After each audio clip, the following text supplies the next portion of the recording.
Welcome back to my channel Akki Guru class में आप सभी प्यारे बच्चों का स्वागत है। जी हाँ दोस्तों, आप थंबनेल में पहले ही देख चुके हैं कि मैट्रिक फाइनल परीक्षा 2023 समय बिल्कुल नहीं है। 14 फरवरी से आपका एग्जाम शुरू होने वाला है। आज 2 फरवरी हो चुके हैं बच्चे। You have a no time. ठीक है, यह जो है हिंदी का सेट है बच्चे। इसमें 15 ऐसे लघु उत्तरीय, 15 नहीं बच्चे, आप इसे कह सकते हैं 20 लघु उत्तरीय प्रश्न ऐसे आपको मिलेंगे जो आप सीधा उसको कह सकते हो कि वो वायरल प्रश्न बन सकते हैं। बच्चे इस क्लास में आपको ऐसे ऐसे प्रश्न हिंदी के करवाने वाले हैं जो कि लघु उत्तरीय और दीर्घ उत्तरीय, जो कि आपको सीधा हूबहू एग्जाम में देखने को बन सकते हैं। ठीक है, मैं आपसे वादा करता हूँ कि ऐसे ऐसे प्रश्न हैं जो आपको सीधा एग्जाम में देखने को। बस आपसे विनती कहूंगा कि वीडियो को एक भी क्वेश्चन स्किप मत कीजिएगा। क्या पता जिस क्वेश्चन को आप स्किप कर रहे हो वही आपके एग्जाम में आने वाला हो। इसलिए आपके लिए सभी प्रश्न बहुत ही बहुमूल्य और बेशकीमती है। ठीक है, तो चलिए ज़्यादा बोलेंगे नहीं, चलेंगे क्वेश्चन के फर्स्ट पार्ट पे। अभी तक जिन बच्चों ने चैनल को सब्सक्राइब नहीं किया उनसे निवेदन है कि चैनल को सब्सक्राइब कर बेल आइकन घंटी प्रेस कर ले। ठीक है, और चैनल से जुड़ जाए ताकि जब भी वीडियो अपलोड हो तो उसे आसानी से वीडियो मिल जाए। देखिए क्वेश्चन का फर्स्ट पार्ट देखिएगा प्यारे बच्चे। पहला प्रश्न है कि जाति प्रथा भारत में बेरोजगारी के एक प्रमुख और प्रत्यक्ष कारण कैसी बनी हुई है। देखिए ये एग्जाम के दृष्टिकोण से बहुत ही प्रश्न महत्वपूर्ण है, आप इसे लगा लीजिए क्योंकि ये प्रश्न बहुत है। देखिए क्लास को रिवीजन करने के लिए पीडीएफ कहाँ से मिलेगा, नीचे दिख रहे नंबर पे आप हमें मैसेज कीजिए, तुरंत आपको पीडीएफ प्रोवाइड करवा दिया जाएगा। बल्कि ना कि इसी क्लास का, हर एक क्लास का पीडीएफ प्रोवाइड करा दिया जाएगा। ठीक है, देखिए उत्तर है जातिवाद। जातिवाद जो है भारत में बेरोजगारी का सबसे प्रमुख और प्रत्यक्ष कारण है, क्योंकि लोग श्रम विभाजन को स्वाभाविक रूप से स्वीकार नहीं करते। लोग क्या है, लोग जो मेहनत को ना वो स्वाभाविक रूप से स्वीकार नहीं करते। परिणाम स्वरूप बेरोजगार हो जाते हैं और उन्हें बेरोजगारी का सामना करना पड़ता है। इसलिए डायरेक्ट और इनडायरेक्ट जो है जाति प्रथा भारत में बेरोजगारी का एक प्रमुख कारण बनी हुई है। ऐसा लोग सोचते हैं कि जो जिस जाति से बिलोंग करते हैं वो उसी जाति का काम करेंगे। ठीक है, नहीं ऐसा नहीं है। अगर कोई व्यक्ति मान लीजिए कोई, जैसे कहने का मतलब कोई जाति का लोहार जाति का है, तो लोहार जाति का तो वो सोचेगा कि लोहार का ही काम करेंगे। इस कारण वो बेरोजगार, लोहार का काम नहीं मिलेगा तो वो नहीं करेगा, इसलिए वो बेरोजगार है। ठीक है, लेकिन अब भारत बदल रहा है। अब भारत देश लोकतंत्र देश हो चुका है और पूरी तरह से बदल चुका है। लोग अलग अलग जाति से हटकर अपने पेशे को, ऑक्यूपेशन को चूज कर रहे हैं। ठीक है, चलिए आगे देखिए। दूसरा नंबर प्रश्न है, लेखक कैसी विडंबना की बात करते हैं, लेखक का स्वरूप क्या है। तो बच्चे लेखक भीमराव अम्बेडकर ने इस पाठ में जातिवाद को बिना के विडंबना के स्वरूप में माना है, क्योंकि जाति भाव के आधार पर समाज को बांटा जा रहा है। इसलिए लेखक जो है बहुत दुख से बोल रहे हैं कि आज के डेट में भी जाति कोई विडंबना का स्वरूप है बच्चे। ठीक है, चलिए तीसरा प्रश्न देख लीजिएगा बच्चे। तीसरा प्रश्न क्या है, लोकतंत्र किसका नाम है। लोकतंत्र मूलतः सामूहिक जीवन चर्या की एक रीति तथा समाज के सम्मिलित अनुभव के आदान प्रदान का नाम है। इनमें यह आवश्यक है कि अपने साथियों के प्रति श्रद्धा व समान हो। ये था तीसरा प्रश्न। और हाँ, सभी बच्चों को एक बार फिर से बोलेंगे, कॉपी कलम नोट्स लेके बैठे। अगर ना बैठते तब कोई बात नहीं, अगर रिवीजन के लिए आपको पीडीएफ इस नंबर से प्राप्त करवा ही दिया जाएगा। ठीक है, चौथा प्रश्न देखिएगा, खोखा किन मामलों में अपवाद था। खोखा स्वभाव से शैतान था। कैसा था, स्वभाव से शैतान था, जबकि उसके 5 बहनें समझदार, सुशील तथा ईमानदार थी। गलती से भी कोई सामान बर्बाद नहीं करती थी, अर्थात अच्छे गुणों में खोखा अपवाद था। अपवाद था मतलब कि वो खोखा जो है उसमें अच्छे गुण नहीं थे, सिर्फ और सिर्फ खराब भरे हुए थे। पांचवा प्रश्न देखिएगा, सेन परिवार की लड़कियां से मोटर की चमक दमक को कोई खास खतरा नहीं था, क्यों। देखिए सेन परिवार की लड़कियों से मोटर की चमक दमक को कोई खास खतरा नहीं था। इसका मुख्य कारण था कि मिस्टर और मिसेज ने अपनी लड़कियों को भली भांति नसीहत दी कि क्या करना चाहिए और क्या नहीं, क्या सही है क्या गलत है। मिस्टर सेन ने अपनी लड़कियों को बहुत अच्छे से सिखा रखा था, पर वहीं खोखा को बिल्कुल नहीं। ठीक है, चलिए आगे देखिए। छठा नंबर प्रश्न है, नलिनी बिलोचन शर्मा ने खोखा के प्रति कैसी टिप्पणी की थी, बताइए। उत्तर सुनिए, खोखा के प्रति कहानीकार टिप्पणी है। ठीक है, कैसी टिप्पणी। खोखा आविर्भाव तब जाकर हुआ था जब उसकी कोई उम्मीद नहीं थी। मतलब खोखा पैदा कब हुआ, जब उनके माता पिता को कोई उम्मीद नहीं थी कि अब कोई लड़का पैदा होगा, क्योंकि लड़की बहुत सारी हो चुकी थी। इसलिए खोखा जीवन का अपवाद रह गया और वह घर का नियमों को भी अपवाद था। ठीक है, ये था नलिनी लोचन ने खोखा के प्रति टिप्पणी की थी। ठीक है बच्चों, चलिए सातवां प्रश्न देखिएगा। सातवां प्रश्न क्या है बच्चों, सातवां प्रश्न है आपका कि मोटर कार को किससे खतरा था और क्यों। मोटर कार को खोखा से खतरा था, वो 5 बहनों के स्वभाव से अलग था। ठीक है, खोखा बड़ा नटखट और उहेंड और उज्जल था। ठीक है, उजंड था। सेन साहब के नाउम्मीद के बुढ़ापे में उत्पन्न होने के कारण वो घर के नियम का उपवाद था।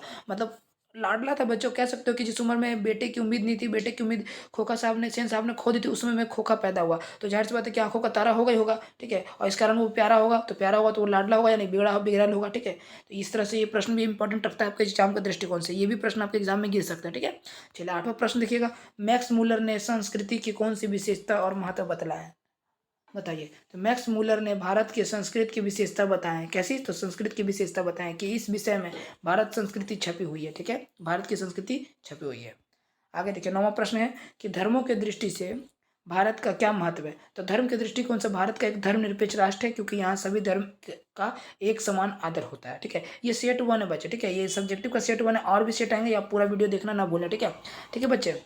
इसलिए ये सभी प्रश्न बहुत ही महत्वपूर्ण है, इसलिए एक भी वीडियो को स्किप मत कीजिएगा और एक भी क्वेश्चन को नहीं छोड़ेगा। इसलिए मैं आपसे बोल रहा हूँ कि चैनल को सब्सक्राइब कर बेल आइकन घंटी प्रेस कर लिए, आपके लिए बहुत ही महत्वपूर्ण रहेगा, क्योंकि एक भी क्लास आपको इंपॉर्टेंट हो, छूटनी नहीं चाहिए। ठीक है, चलिए 10वां प्रश्न देखिएगा, सच्चे भारत के दर्शन कहाँ हो सकते हैं? लेखक की दृष्टि से सच्चे भारत के दर्शन गाँव में हो सकते हैं। कहाँ? गाँव में, क्योंकि भारत गाँव का देश, लगभग 70% जनता गाँव में ही निवास करती है। 70% जो है वो कहाँ निवास करती है? गाँव में। किसके अनुसार? लेखक के अनुसार। ठीक है, चलिए 11वां नंबर प्रश्न है कि संस्कृत भाषा में क्या मिलेगी? संस्कृत भाषा में चिंतन की ऐसी गंभीर धारा में अवगाहन का अवसर मिलेगा जो अभी तक अज्ञात था।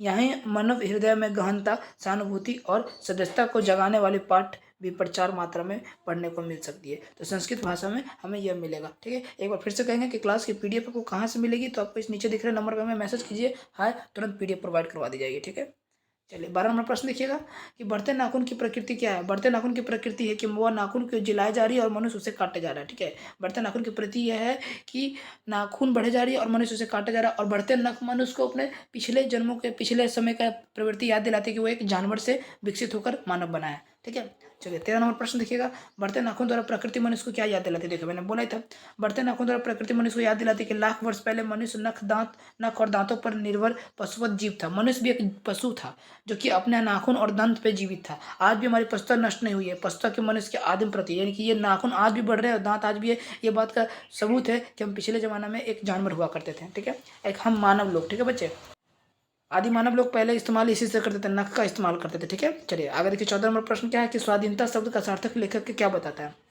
उत्तर सुनिएगा बच्चे। ठीक है, दरअसल स्वाधीनता का अर्थ है स्व का अधीन होना, यानी हमारे यहाँ आज़ादी का अर्थ इंडियन इंडिपेंडेंस कहना उचित नहीं प्रतीत होता है। ठीक है, इंडिपेंडेंस का अर्थ सिर्फ अधीनता है। ठीक है, क्या है? अधीनता है। आज़ादी का वास्तविक अर्थ है किसी के अधीन नहीं होना। ठीक है, बल्कि स्व अधीन क्या होना, स्वयं के मतलब खुद के अधीन होना, स्व के बंधन के बड़ा व्यापक है। ठीक है, इसलिए हमारे यहाँ आज़ादी के लिए स्वतंत्रता, स्वराज्य और स्वाधीनता है। ठीक है, स्व के अधीन होना वास्तविक आज़ादी होता है, यानी खुद के आप कंट्रोल में रहना, कि दूसरा कोई आपको कंट्रोल करना, इसी को स्वाधीनता का मतलब होता है। ठीक है, चलिए आगे देखिएगा 15 नंबर प्रश्न है, लेखक ने पटना से नागरिक को क्या संबंध बताया? तो स्थापत्य, उत्तर सुनिएगा, स्थापत्य की उत्तर भारत की एक विशेष शैली को नागर शैली कहते हैं। एक बार फिर से, नागर शैली किसे कहते हैं?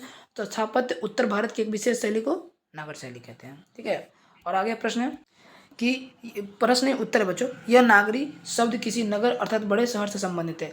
पादताड़ितकम नामक एक नाटक से जानकारी मिलती है कि पाटलिपुत्र पटना को नगर कहते हैं, यानी पटना का पुराना नाम पाटलिपुत्र कहते हैं। ठीक है, अतः नागर या नागरी शब्द उत्तर भारत के किसी बड़े नगर से संबंध रखता है। असंभव नहीं कि यह बड़ा नगर प्राचीन पटना ही हो। ठीक है, ये था 15 नंबर का उत्तर। 16 नंबर प्रश्न लिख लीजिएगा कि देवनागरी लिपि में कौन सी भाषाएं लिखी जाती है? देवनागरी लिपि में हिंदी की विविध बोलियां, नेपाली, नेवाड़ी, मराठी भाषा लिखी जाती है। एग्जाम के दृष्टिकोण से अति महत्वपूर्ण क्लास ये है। ठीक है, ये देवनागरी लिपि में कौन सी भाषा है? तो हिंदी की विविध बोलियां और हिंदी, नेपाली, नेवाड़ी, मराठी भाषाएं बोली जाती है। ठीक है, चलिए 7वां प्रश्न देख लीजिएगा प्यारे बच्चे, नागरी को देवनागरी क्यों कहते हैं? लेखक इस संबंध में क्या बताते हैं? उत्तर सुनिएगा,